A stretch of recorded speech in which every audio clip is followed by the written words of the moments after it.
The Healthcare Security Cast is sponsored by 3D Network Technology. Reliability is our core value. Visit www.3dnetworktechnology.com. And by Genetec, delivering security strategies for healthcare. Visit genetec.com. That's GENETEC.com. Welcome to the Healthcare Security Cast, the podcast dedicated to healthcare security, safety, and emergency management. If you are involved with a healthcare security program or desire to be, this podcast is for you. Join the conversation as we discuss the issues that matter to healthcare security professionals while leveraging the expertise of healthcare security thought leaders and experts in personal development. And now, here's your host, Brian Hamilton.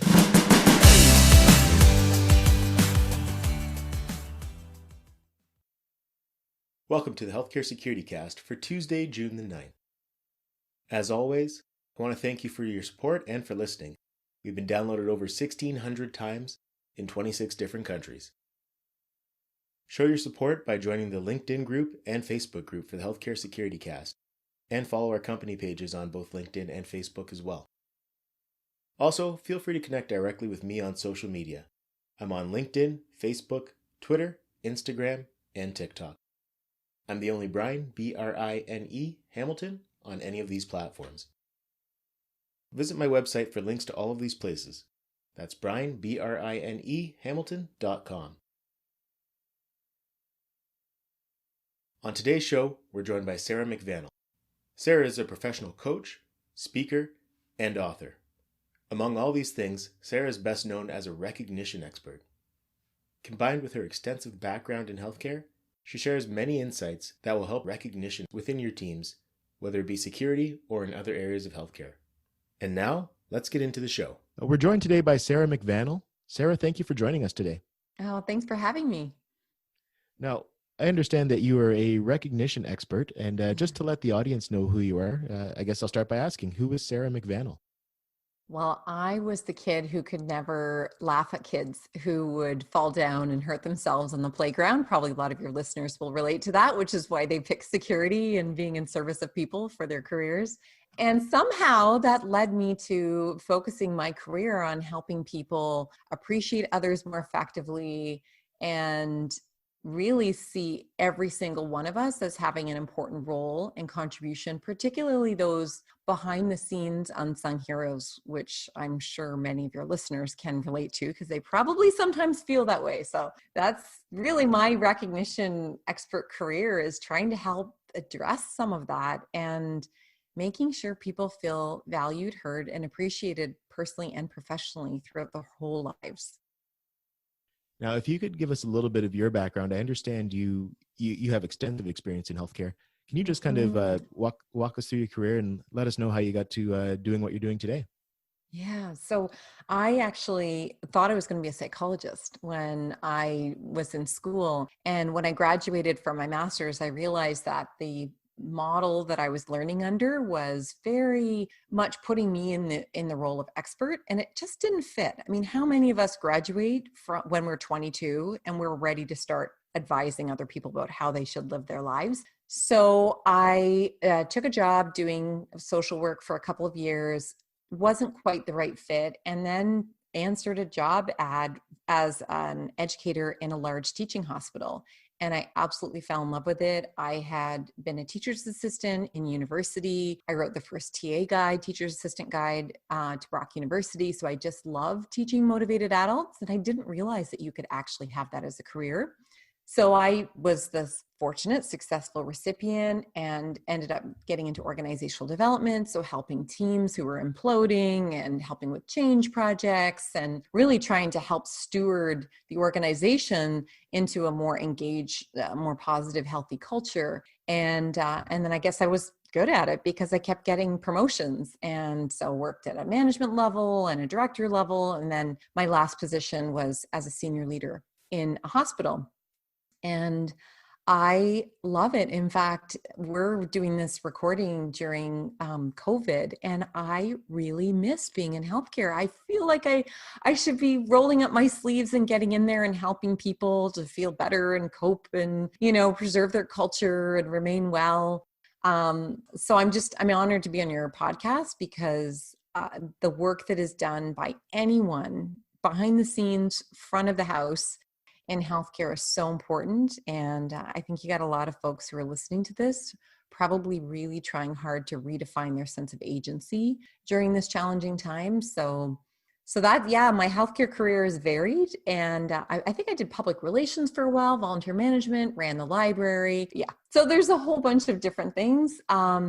But always with the focus on how do we make sure that the people who deliver the value, frontline providers, middle managers, and support staff, how do we make sure they are as resourceful, resilient, and appreciated so that they can keep doing the great work that they're doing? Excellent. That's a great summary, and I think kind of leads to my next question. As looking in terms of healthcare leadership, can you give us, I guess, your definition of recognition? I think there's a bit of a misconception, and I think it makes it challenging for people, that we feel like it has to be a big production when you're recognizing someone. Yeah. And actually that whole idea that it does have to be a big production has been reinforced by the very organizations that your listeners are a part of. That the Conference Board of Canada, they do a study every 6 years, and they ask organizations, for-profit and not-for-profit, hospitals being a big proportion of those not-for-profit folks who answer this survey, how do you recognize and appreciate your role?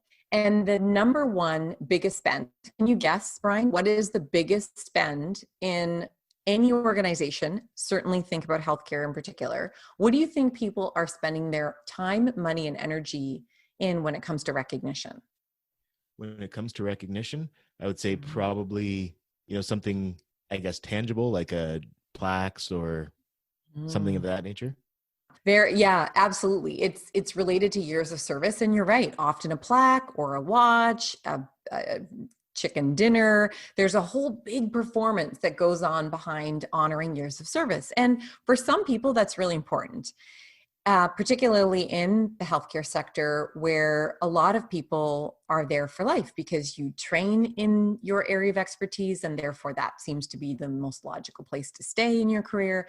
However, that's not what we're seeing is either most what people appreciate and need, nor is it necessarily what we're seeing with future generations of people working in healthcare. And I'm sure lots of your listeners have not just worked in hospitals or in healthcare. They've probably worked in other sectors. Maybe they chose to get into healthcare because there was perhaps better hours or greater sense of security, or maybe they felt that this was part of their mission to contribute as a security professional in this field. However, I have yet to meet somebody, healthcare or otherwise, who said, give me plaque, give me a gift card, give me a fancy dinner, give me a watch in 25 years from now, and that's all I need. I don't need anybody to tell me I'm doing a good job or why. I don't need anybody to say thank you when I've gone out on a limb. And so, yeah, I think your question's really well taken, because what my research has found in my first book, Forever Recognize Others' Greatness, that came out 4 years ago now.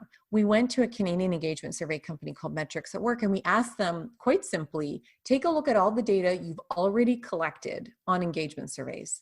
And healthcare is part of that data set. Take a look to see, is there a statistically significant difference between organizations and in particular teams with really low satisfaction of recognition and really high? And there was a massive difference in things that really matter, such as our satisfaction with leadership, our trust in the organization, our ability and willingness to participate in continuous improvement and innovate, our overall engagement, and our intention to stay, which anyone who's done any HR courses will know that's your best predictor of turnover, is if people intend to stay or not. So really, none of that, and the research also shows that in this data set, which has been validated by countless other studies, as well as my lived experience working in hospitals for years, is that if you tell me thank you, if you write me a note once in a while, if you tell me exactly what did I do that or that you appreciate, or that my peers appreciate, or the people that I'm serving appreciate, I'm good. Generally, we spend so much time, energy, and money in hospitals doing the traditional forms of recognition, these really big, I was about to use the word performances, but I don't want to be flippant about it. It's important to some people for sure. However, if that is all we do and we don't take those moments on a day-to-day basis to acknowledge and appreciate somebody, we will not be able to hold on to our best folks. And the other thing is, even if they stay, they'll be more likely to be disengaged. They'll be less likely to bring their great ideas forward. Your security folks are the eyes and the ears of the entire organization. Imagine, two scenarios. You've got a security department where people are valued. That department is seen as pivotal in the organization's success. And then you contrast that with another security department in another hospital where it's like, you come if we tell you, you are a cost center, and just show up when we ask you to and don't ask any questions. Which department is going to come up with the best ideas, is going to lead to the safest organization, is going to have the least turnover, and is going to lead to the most, have that greatest sense of confidence, and frankly, represent the hospital's brand well through their smiles, or through wayfinding, or any number of things that go outside of a security professional's job description. Light years difference. Would you agree? Oh, absolutely. The team that feels like they're actually a part of the operations and actually making a difference in the community, having an impact. Yeah, it's obviously going to translate over into what they're doing. Yeah, absolutely. And the great news for the leaders in security profession, of your security professionals who are listening to this, is that they now have the validation from somebody who's dedicated her career to this to say, listen, you don't have to have some big budget for recognition. In fact, you don't even have to set aside tons of time. What you need to do is to thank people. Just say the words thank you. 95% of people say, just tell me thank you. Look them in the eyes. If it's culturally sensitive, look them in the eyes and say thank you. Acknowledge specifically what they're doing well, including if you're out there, security leaders, and you know this is, let's say the emergency department and mental health. They tend to be two areas, and that in the main parts of the building. When you go and you talk with the staff and other middle managers and the chief nursing officer and so forth, and say, how has my security team helped in some way the care or the reputation of the organization? What's some good news you have for me? Get curious about it. Ask people for it. They will be very happy to tell you. I mean, you may hear also some things that can be fixed, but that's okay because that's your job too. But more likely, people will be all too happy to share with you. Oh, you know what? Thank you for sending Gloria. Gloria always comes with a smile and a kind word. Or Joseph, he is so efficient. He shows up right on time every time. And then go back and tell Gloria and Joseph exactly what people said. Guaranteed, it'll make their day. And here's the other benefit, leaders. You are more likely to have Joseph and Gloria show up and continue to do those things because they know somebody noticed it and they're paying attention to it. The things we acknowledge, the things that we pay attention to are the things that matter. And we want to let people know that what they're doing is working. So just keep doing that and know that even taking the moment to write a little thank you note, it makes a huge difference. My completely personal story, but we just had Mother's Day when we're recording this a couple days after Mother's Day. My son's bestie came over. This is a 17-year-old boy, huge mop of curly hair because nobody can get to a hairdresser's right now. Totally hilarious. He shows up with his mom and a little note. It's got this little caricature on the front of my son, Justin, but looking like a platypus. So it's totally hilarious. And it says, Happy Mother's Day. And then inside, he's talked about all the things that he's noticed in the 2 years that I've known this young man that he appreciates in me. Do you know, I am so motivated to keep being those things for my son's bestie. And I mean, the hilarious thing is I just thought I was this, annoying teenage mom who tries to joke around and give advice and maybe it's not desired. I am going to do all of those things for him in the future because he obviously cares. He likes hearing my advice. He likes hearing my stories. He appreciates it when I make him weird meals, as he calls it. Great. You want weird? I got more weird. So it's the same within the workplace. We often assume that what we do doesn't really make a big difference. But it's actually those little tiny moments of acknowledgement, those little things that you say that are like positive little earworms in the back of people's minds. So when they show up, especially when they're confronted with a difficult situation, which we know security professionals experience on a daily, uh, perhaps hour by hour or minute by minute basis, it will give them resiliency and resourcefulness because you had given them that boost and you had reinforced what they do so well. They will be able to pull that out and remember it when they need it most in those difficult shifts. It's funny you kind of mentioned this earlier. You mentioned your first book. Now, I'm just Mm-hmm. curious, would you be able to share what the your concept, the frog or frogging, what that's all about? Yeah. You, I actually, it's funny that you say that because I joke with folks, careful not to say to a perfect stranger, I need to frog you when you're too close to security. But now I'm going to tell security. So now people will be able to freely say, I want to frog you. Frog stands for forever recognize others' greatness. And then quickly follow that up with the greatness I want to recognize in you is. And it actually came from roots in healthcare. My co-author of that, my first two books, she had been doing some pretty intense work with a frontline provider team. They were falling apart at the seams. They had no hope left. They didn't think they were doing a good job. And these were award-winning, super professional, talented people. Yet let's all face it, the environment of providing healthcare, whether you're in a pandemic or not, it's pretty challenging. Resource constraints, competing priorities, not enough staff. And so as she's working with these folks, they worked together for 2 years and they turned that team around. And she asked them, since healthcare loves acronyms, and I know your listeners will get that. She said, what's an acronym we could remember so that we never forget this work that we've done together? And somebody who had not said a single word the entire time that this team intervention was happening, all of a sudden said, well, what about FROG? Forever recognize others' greatness. And it transformed the department into basically a very healthy frog bog, very clean frog bog. They found frog stuffed animals and frog motivational posters. And anytime somebody had a celebration, there were frog, themed cakes and streamers, and there's actually a lot of frog things out there in the world if you look for them. But the point is, it became their brand, their personal mantra to each other. And they noticed and they recognized greatness that was hidden, the extraordinary that happens in those ordinary moments in healthcare. They really made a concerted effort to acknowledge them and then had all those visual cues in their environment to remind them, even when the shift was going pear-shaped, as my British mother would say, that we can still frog each other. And that would bring the team back to this place of resiliency and be able to get back into the business of caring and supporting and doing what they were there to do.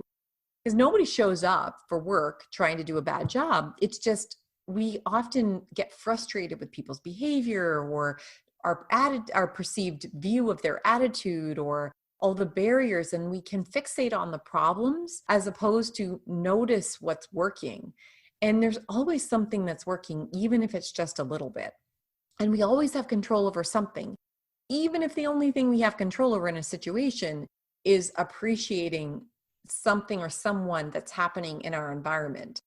So I offer the frog lens of when you feel like you need to find something that's working, what is that little glimmer of greatness? And when you're really stuck, let's say somebody's being very negative or that they're your quote complainer, just know that their greatness is just so well hidden. You get to basically do a little personality scavenger hunt in there. It's hiding, but it's there. So a great example that I see all the time in healthcare are people who are incredible critical thinkers.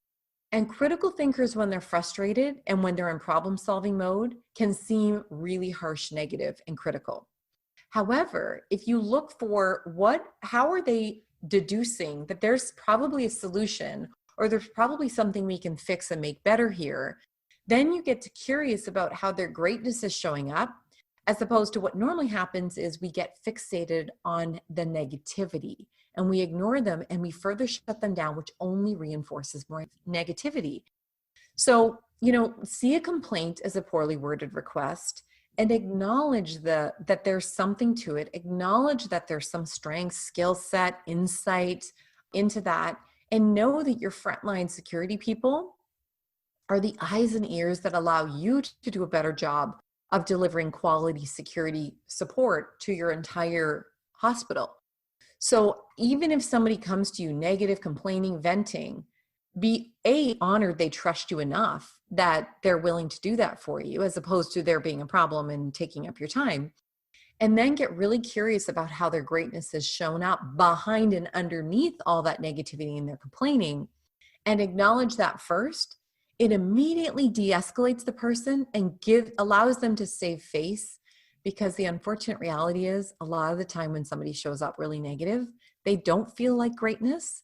If you can see it in them and you can consistently acknowledge it, and if you fall off the wagon of the frog wagon, that's okay. You can always get back on. But let's say most of the time you can see their greatness even when they aren't feeling resourceful enough to see it in themselves. They will trust you more than they have trusted any leader they've ever worked with. Right. And just as a bit of a follow-up to that, for example, in healthcare, there's a lot of situations where, no matter what you do, you may not get the desired outcome. Sometimes there's not even a good choice. You just have to kind of make the least bad one. Mm-hmm. Yes. So I guess, would you apply the same principles to recognize people when things don't necessarily go well? Yeah. A solution-focused question that I ask, because I'm also a professional coach, is why aren't things worse?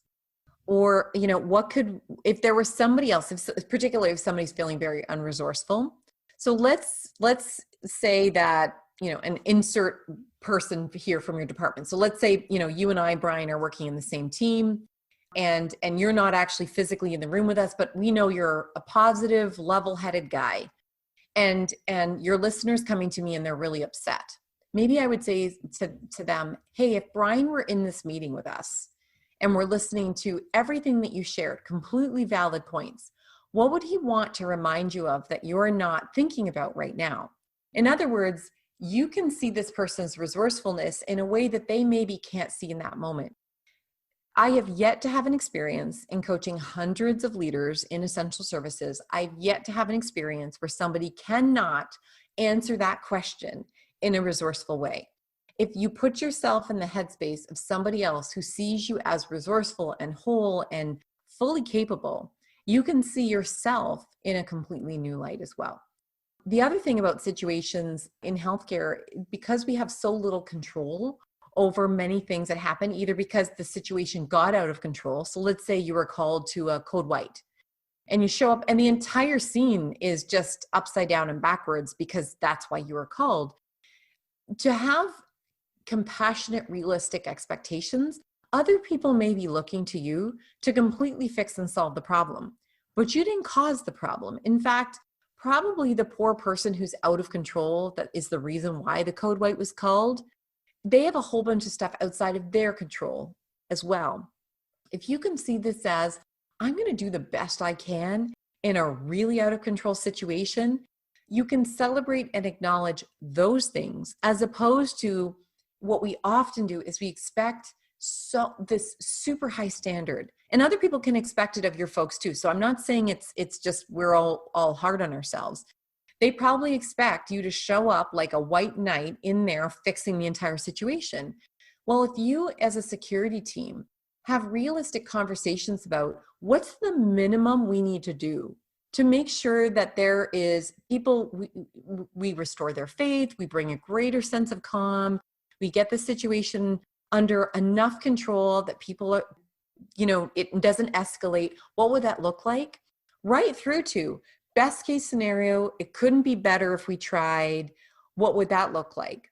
Give people, security leaders, the latitude for some things to work really, really well, and other things, other times, that it doesn't go as well as you'd like to. But by having a conversation with your staff about that continuum of what's the minimum we need to do, right through to what is the ideal, it allows for people to not go in already defensive, expecting perfection, and to be disappointed in themselves or to absorb other people's expectations that may be unrealistic.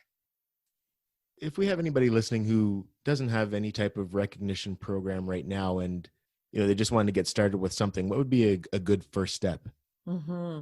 Well, we have lots and lots of resources on my website that you can use. So come on over, greatnessmagnified.com. Under cool stuff, you'll see there's so many tools for that exact purpose to get you started. And one of them is the recognition checklist.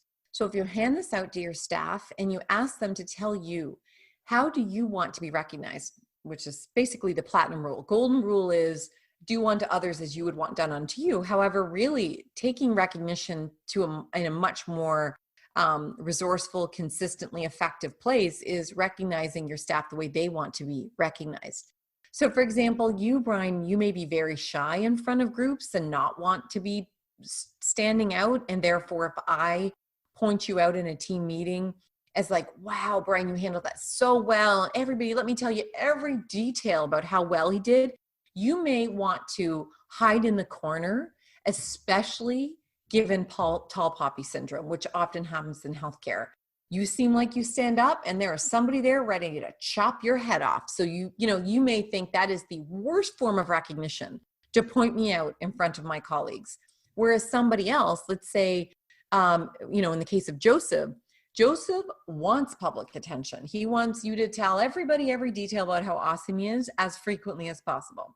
So that was the first thing I would suggest. If people don't have a strategy, find out how your staff want to be appreciated, and even ask questions like, what's your favorite coffee or tea? What's your favorite restaurant? And that way, if you give, let's say Joseph picked up 6 shifts this month, he worked overtime, he handled 3 code whites really, really well. I want to acknowledge him. I'm going to buy him a gift card. But don't buy a Tim Hortons gift card if he doesn't drink caffeine.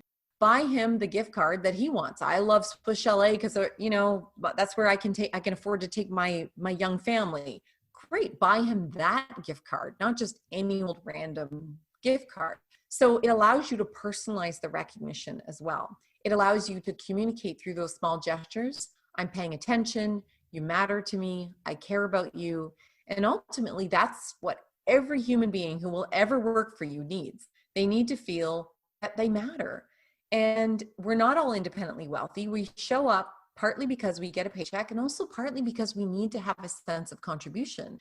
So when you acknowledge somebody in the way that they need to be acknowledged, it validates that you matter, and you specifically matter, not just as a number because we needed a warm body to fill this shift.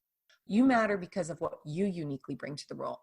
So that's one thing I would definitely suggest that people download that tool and use it. And if nothing else too, tell people thank you more, acknowledge them specifically, and write thank you notes. I have people who launched Frog as a program. We have a whole membership site where people can get lots of different ideas if people really want to roll up their sleeves and get into this. Or if they want to brand it, they can buy thank you cards and kudos cards and compliment cards and all kinds of resources to help them do it in this, with this Frog brand. But, you can make up your own acronym too. It doesn't have to be Frog. What's the mantra or the motto that you all say in your department? We'll turn that into kudos card. So let's say, your mantra in your security department is you want to wow people. So turn it into the wow program. It's an example of a call management organization that I have the pleasure of doing some work with. And they always would say to each other, wow, at a meeting. So they actually called the program wow, because that's the words that they use. So it came from the people themselves. So, don't hesitate to just pay attention to how, when recognition is working well, when it's happening, even in a tiny little way, what shows up, how could you encourage it and do more of it? How could you encourage more peer-to-peer? And if you could turn it into a bit of a thing around here, what would that look like? Would you brand it? Would you just encourage it more? Would you say, hey, if anybody wants to recognize a colleague, I'm going to have 5 gift cards in my drawer per month. You can go, anyone can acknowledge a peer for going above and beyond. There's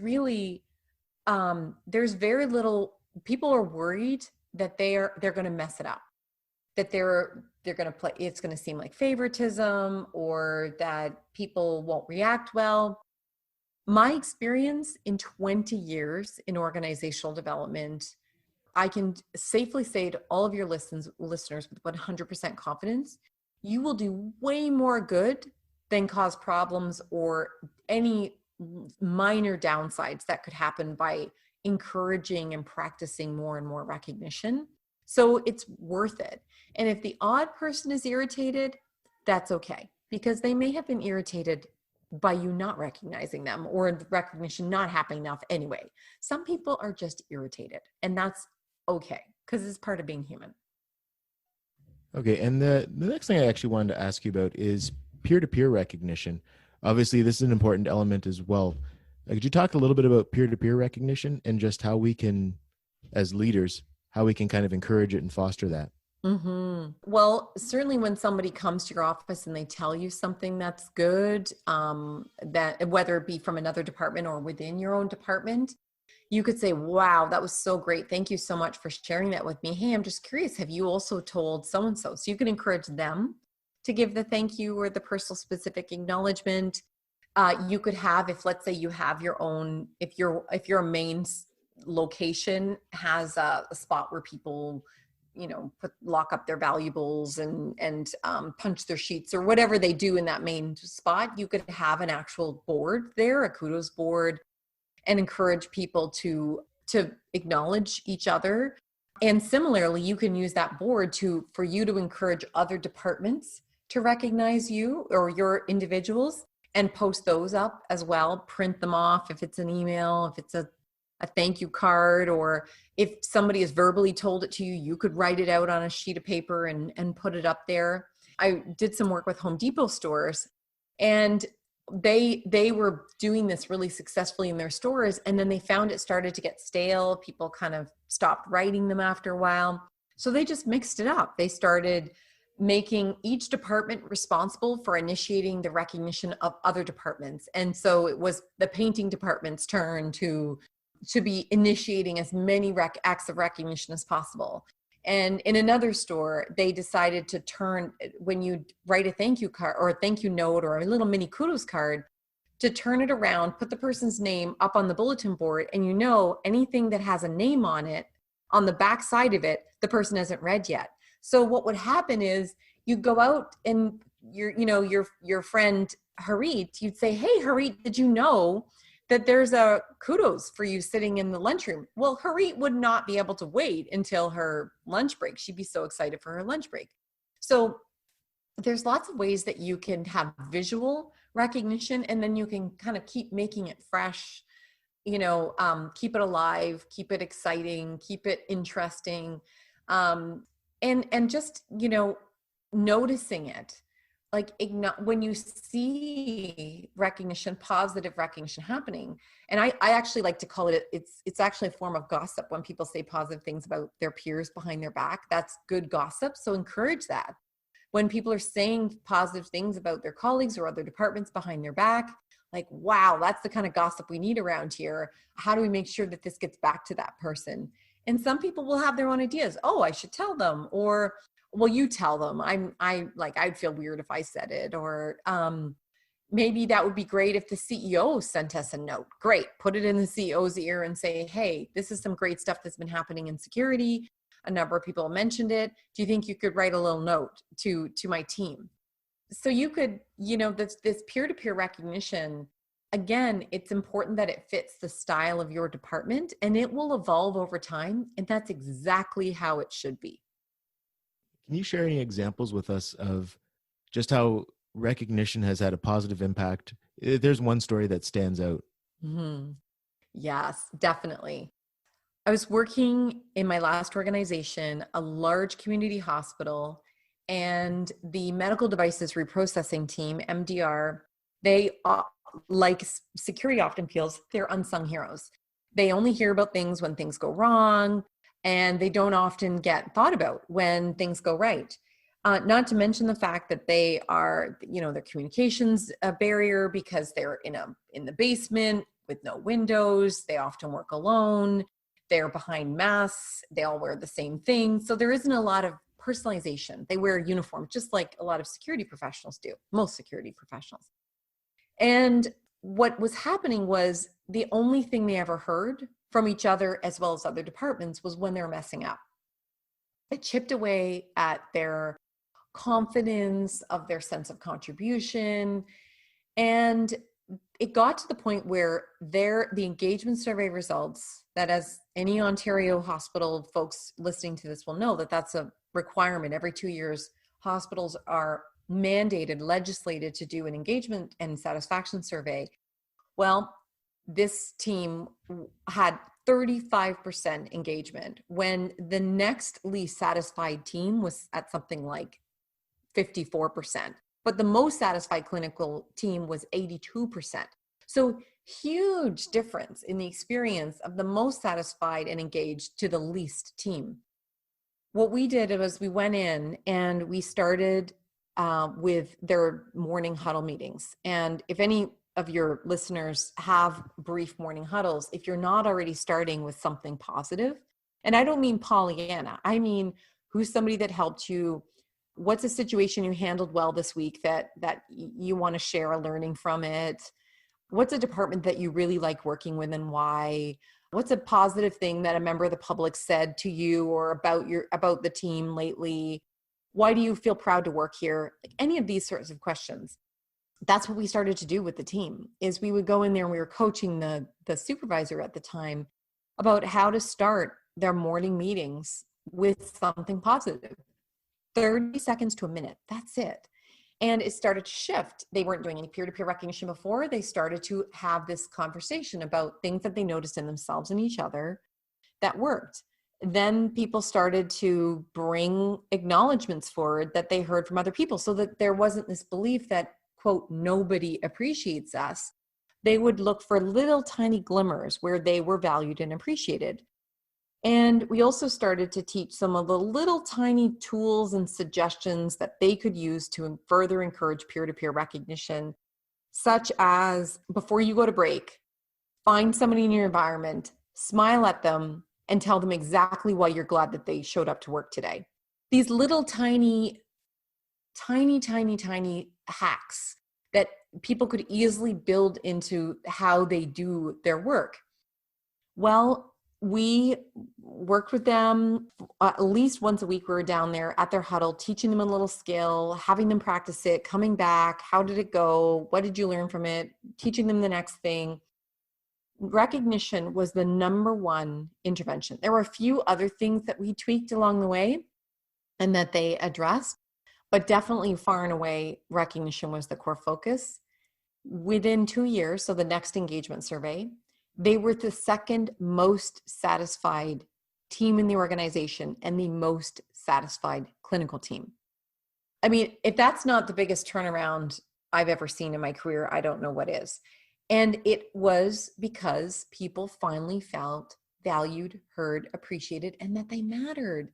And they do matter. Just like in the case of security, your organization is not safe enough to be open to the public if you don't have competent, friendly, helpful, skilled security professionals.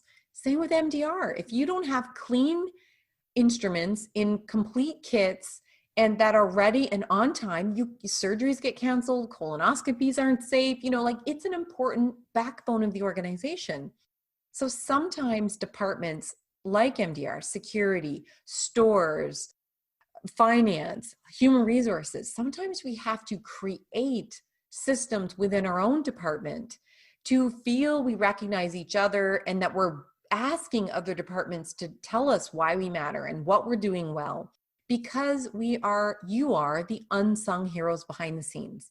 So don't wait necessarily for others to notice your department, you or your staff members. Go out and find it and create those little opportunities, because the difference in the reduction of sick time, stress leaves, turnover, bullying, what else? So many, even their budget, they were in the black for the first time since anyone can remember. That department always had an overrun. it helped from a business standpoint, not just from a human standpoint, which I would argue would be reason enough, because hospitals really are it's a human business. So if we don't put that front and center, and it also makes good business sense. So, security professionals, leaders, when you're listening to this, think about, how's your budget doing? How's your turnover situation? How is your sick time and absenteeism and stress leave numbers? You have one person go off on WSIB, that's going to cost your organization for 4 years. That's a big hit. How can you make sure people are resourceful, resilient, they feel supported, they're asking for help when they need it? And recognition helps with all of those things. Earlier on, we touched on just getting started with a recognition program. Now I want to take the opposite approach. Now, if you're looking at the most robust recognition program that a department has, what would that include? What would that entail? A lot of people think about places like Google that have bikes and cafeterias and things like that, but I actually don't necessarily think those are recognition programs. I think those are like, centers of excellence, or they're kind of, they're a little bit of a different thing. So I hope that people listening don't assume that we're going to go to, now we're all going to try to be Googles, because let's face it, anyone working in healthcare knows that there's never, ever going to be a budget for that. Nor would anyone feel ethical that we're going to take money and put it towards, bringing catered lunches for staff every day, as opposed to quality care. So what I would say, the best recognition programs that I see in healthcare organizations are ones where there's a focus on, it's about the person at the center. Each individual person is acknowledged specifically for what they do. It's about what the leader does. It goes staff to leader, leader to staff, and peer to peer. And it also goes department to department as well. People usually have some kind of ritual around it. It could be social, it could be many things, but like, here are some examples of rituals. We have this type of social once a year. We do this celebration. At the end of each month, we do a roll up of our successes. On our huddle board, we measure number of compliments and positive, reports. We have a visual board that people can post their recognition of each other, and that when others recognize us, it's posted there. And there's some degree of sustainability to it. It's not just something that we do when things are going well or when the leader has time, because nobody ever has time. And there's always another strain or crisis around the corner.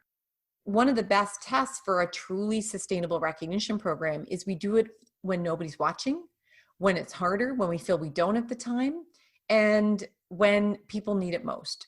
So a great example that I hope does me out of a job is, in the middle of COVID, think about how many examples, so listeners, think about how many examples you saw on social media, in videos, in the news, where people were appreciating people who work in healthcare.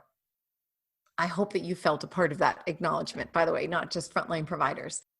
That is the kind of energy that we want, that doesn't require a crisis, a pandemic, an international pandemic at that, to create that sense of appreciation. How is it that people just, when they walk into your department, or they come into your staff meeting, or they show up at one of these rituals, they can feel that this is a place where individuals matter? One of the things that I'm doing with a group, because I do a little bit of consulting where I rebuild recognition programs for organizations, is that the next venture on this plan for this essential service organization is for them to build recognition into their onboarding. We're creating a process where they send welcome, we can't wait to have you in the team cards that get sent out to people the day that they're hired. It's written out by the hiring manager and sent to their house.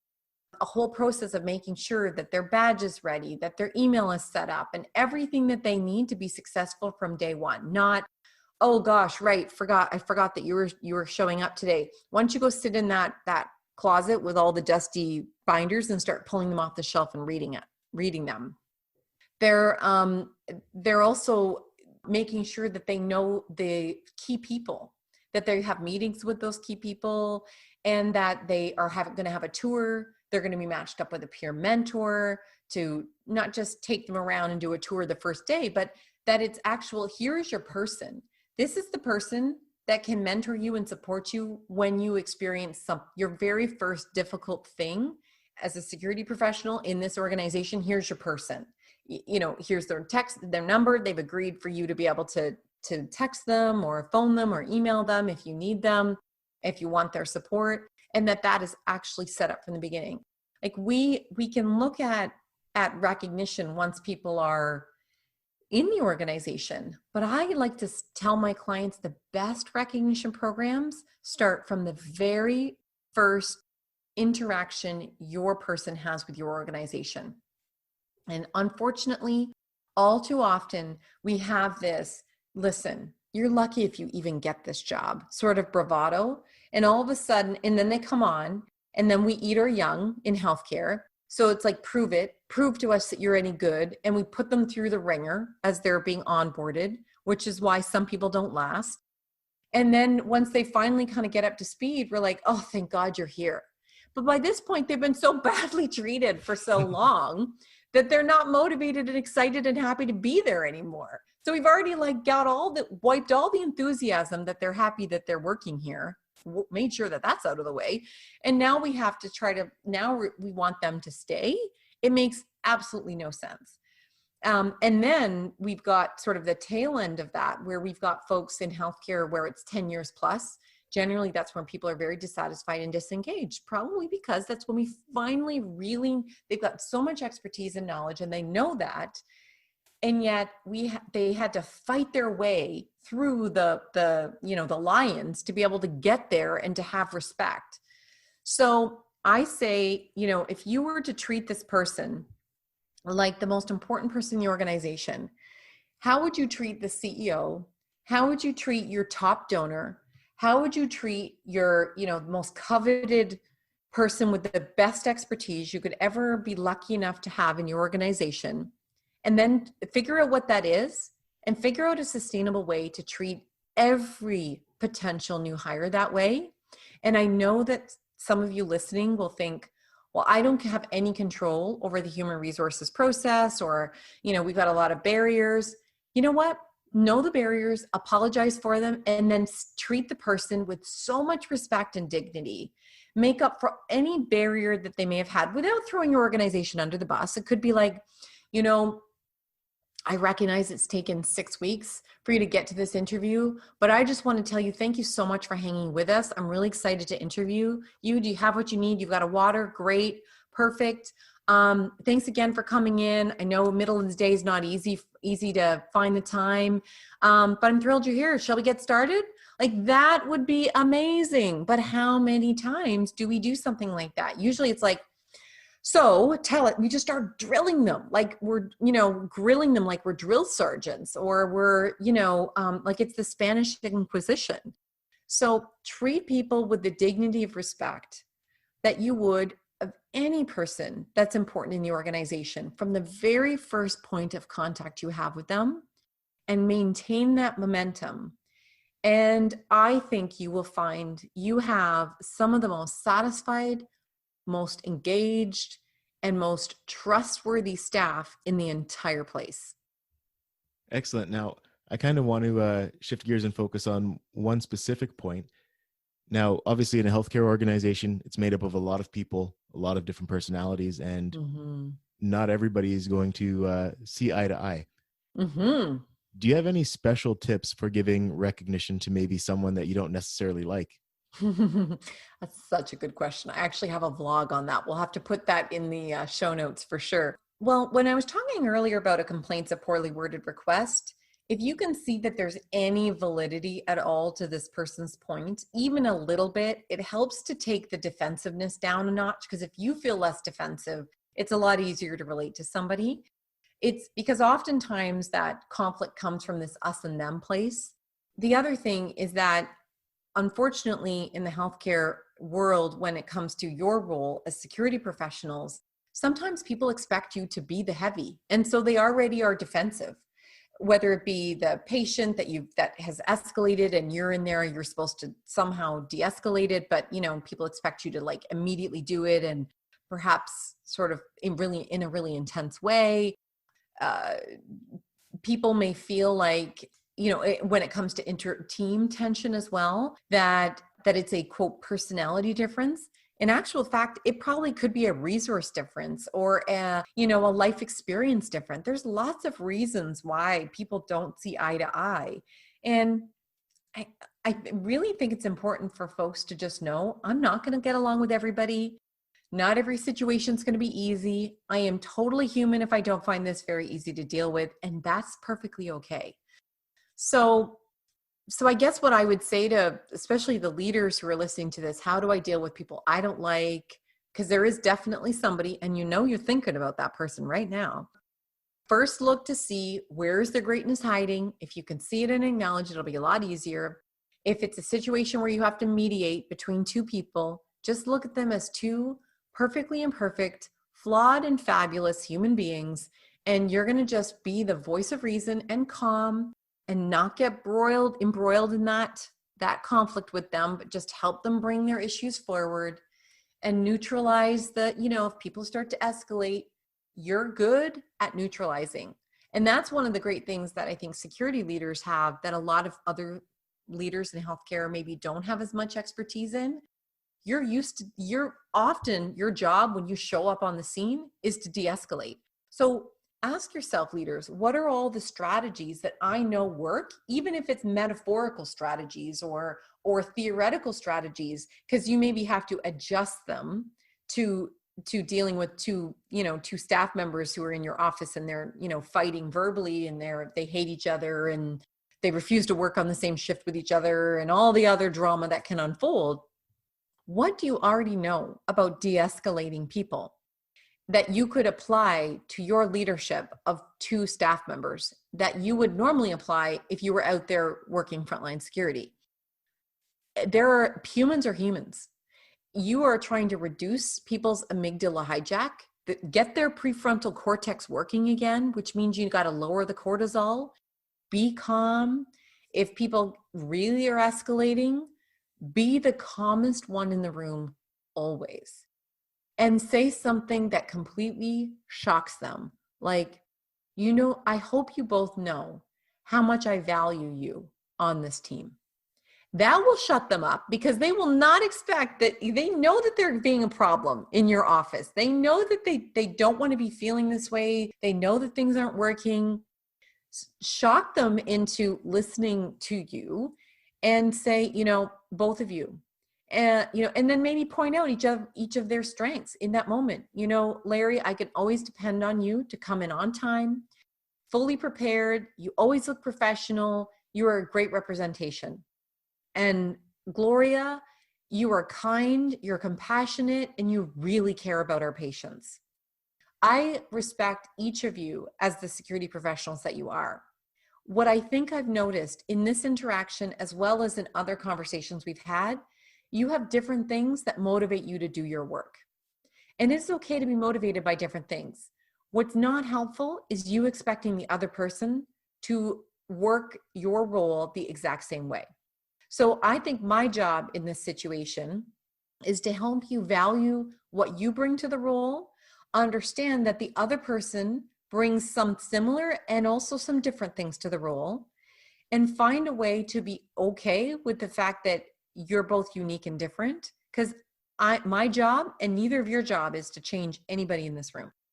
So we just have to figure out a way forward. And the great news is I have two of some of the best security professionals in the room. Now, to your point, Brian, about if you don't like them yourself, you sometimes have to, leaders, here's some tough love here, you sometimes have to get your own ego out of the way. If this person has challenged you, if you think that they've made you look bad once in a while, if they are the first one to dispute you in a team meeting, part of your work, your ability to be the best leader you can, is to realize where that has triggered something in you, and that you're able to know that probably why you're triggered came from some other place, has actually very little to do with that person. And if it really is bad, that person needs to be performance managed. And if it's actually more you're bothered by this person, but somebody else might not be, that's work you need to do yourself. So it's a lot of insight there, Brian. I mean, I hope we could spend an entire podcast just talking about how do you work with people that you don't see eye to eye with, and that are negative and that are challenging and you don't like.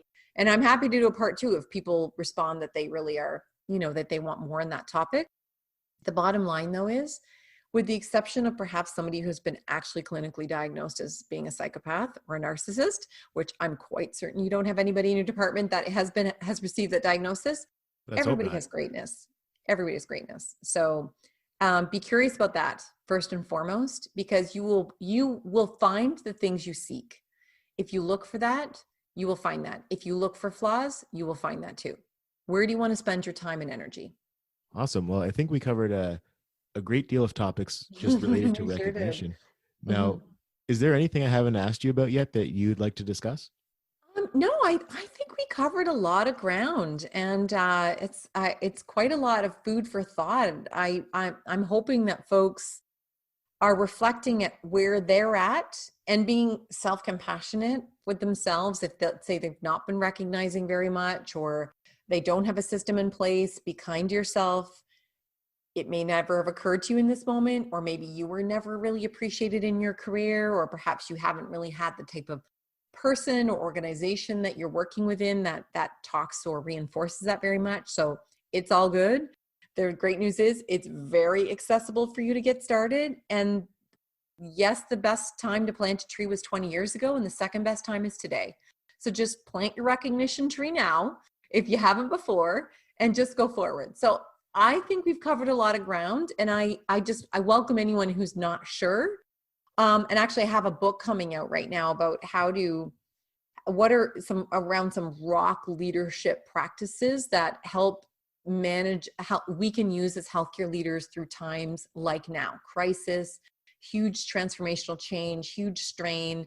If anyone is looking for more on what we're talking about, it's a mini book so that it's digestible for busy healthcare leaders.